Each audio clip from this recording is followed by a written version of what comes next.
But we start in Stephenville, where jurors today watched the moment officers arrested accused killer Eddie Ray Routh. The dashcam video shows Routh was driving the American Sniper's stolen pickup at the time. This is just hours after Kyle and Chad Littlefield were murdered. We also learned that Routh is accused of making several stops that day, including a Taco Bell in Red Oak and his sister's house in Midlothian. NBC5's Ken Kaltoff is live in Stephenville, where the evidence against Routh is piling up. Ken? Court has just ended here for the day, with defense lawyers still awaiting their turn to show that Eddie Ray Routh had a long history of mental illness. They can't do much to dispute the convincing evidence investigators have found to show that Eddie Routh was the killer. Before the American Sniper's pickup truck was finally recovered, today's police evidence shows it traveled across North Texas with Eddie Ray Routh at the wheel.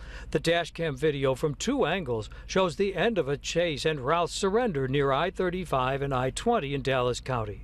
The chase started at Routh's home in Lancaster, where police first went looking for him after his sister in Midlothian said he'd been there in the truck, admitting he'd taken two souls to get it. This police shirt cam video shows Routh in the lower part of the screen, still sitting in the driver's seat of the truck. Officers spent 30 minutes at Routh's house trying to talk him out of the truck, but he refused, and the chase was on. The bearded man arrested that night looks much different than the one who was very orderly for all the evidence today. A Texas Ranger testified the truck also stopped at a Taco Bell in Midlothian. The Ranger found a receipt in the truck for 2 burritos purchased long after the victims were dead. The Ranger showed pictures he took at the Rough Creek Lodge shooting range, where the bodies of American Sniper Kyle and his friend Chad Littlefield were found.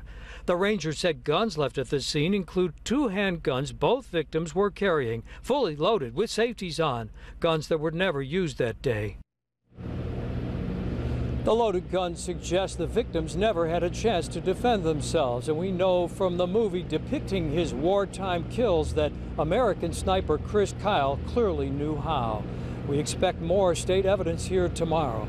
Reporting live in Stephenville, Ken Kaltoff, NBC5. Thank you, Ken. And a reminder for you, we have cameras in the courtroom, but no sound because of the judge's rules. So Ken is live tweeting during court. Follow him on Twitter. His handle is @KenKaltoff, NBC5. His live tweeting starts at 9 a.m. every morning. We are also constantly updating this story on our website, NBCDFW.com.